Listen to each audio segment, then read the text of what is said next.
National stock exchange यानी NSC एक दफा फिर से विवाद में फंसता नजर आ रहा है।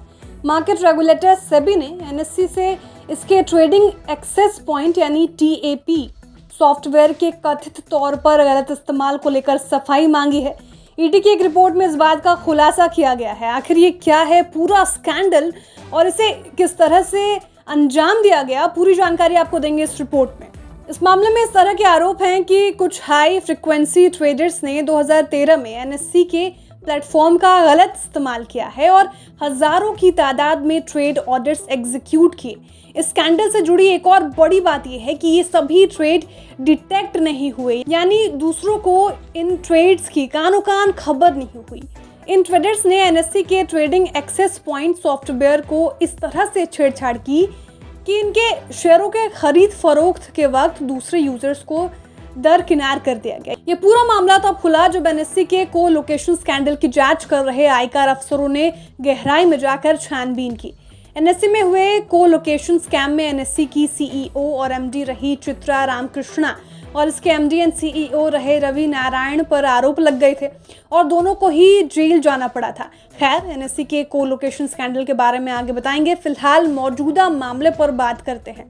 तो हुआ यूं था कि एनएससी का टैप सॉफ्टवेयर 2008 में लाया गया था। इसका मकसद ब्रोकर्स के स्टॉक एक्सचेंज को भेजे गए ऑर्डर्स की संख्या पर नजर रखना था।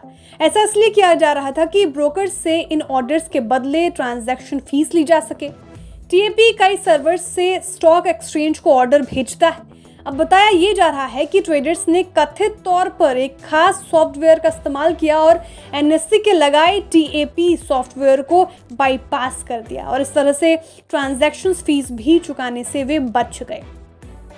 इनकम टैक्स अफसरों को इस तरह के जोड़-तोड़ के बारे में 2017 में की गई एक रेड में पता चला था।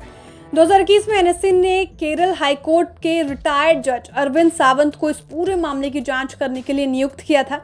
बीते साल जनवरी में एनएससी ने मार्केट रेगुलेटर सेबी के पास एक एप्लीकेशन दाखिल कर इस मामले को सेटल करने की मांग की थी। अप्रैल 2022 में सेबी ने एनएससी की इस अपील को वापस लौटा दिया और कहा कि जब तक इस मामले की जांच पूरी नहीं हो जाती, इसका सेटलमेंट नहीं किया जा सकता।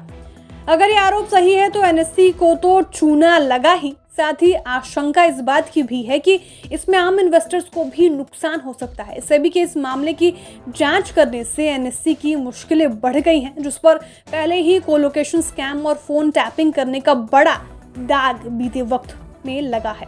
कोलोकेशन स्कैम की बात करें तो एनएससी की बिल्डिंग में एक्सचेंज सर्वर्स के बराबर में ही एक डेडिकेटेड स्पेस है। यहाँ से हाई फ्रीक्वेंसी और एल्गो ट्रेडर्स अपने ट्रेड करने की इजाज़त मिलती है।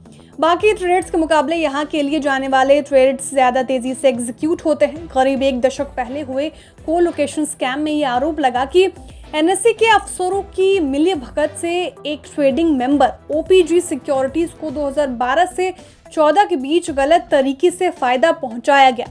ओपीजी के सेकेंडरी सर्वर पर सबसे पहले लॉगिन करने की सहूलियत मिली, जिससे दूसरों को नुकसान हुआ। इस मामले में एनएससी की चीफ रही चित्रा रामकृष्णा को जेल जाना पड़ा। साथ ही पूर्व चीफ रवि नारायण भी जेल गए। इन पर गलत तरीके से फोन टैपिंग के भी आरोप लग गए थे। इसमें ग्रुप ऑपरेटिंग ऑफिसर आनंद सुब्रमण्यम और मुंबई के पूर्व पुलिस कमिश्नर संजय पांडे को जेल जाना पड़ा था। साथ ही एनएससी चित्रा रामकृष्णा रवि नारायण पर सेबी ने कड़े जुर्माने भी लगाए थे। Bureau report बिस्तक। बिस्तक आपके लिए लाया है प्रीमियम मेंबरशिप प्रोग्राम, जहां आपको मिलेंगे कई सारे फायदे, जिनमें मार्केट न्यूज़लेटर, लाइव चैट पर आपके सवालों के सबसे पहले जवाब, मार्केट आउटलुक, वीकेंड पर मार्केट स्कैन, एंकर्स के साथ चैट और भी बहुत कुछ। इस प्रीमियम सब्सक्रिप्शन में 3 तरह के प्लान्स हैं, सिल्वर, गोल्ड और प्लैटिनम, जिनकी शुरुआत मात्र 159 रुपए महीने से होती है। इससे जुड़ना भी बेहद आसान है। बिस्तक के YouTube चैनल पर जाएं, ज्वाइन बटन पर क्लिक करें और अपना प्लान सिलेक्ट करें। बस बन गए आप हमारे प्रीमियम मेंबर।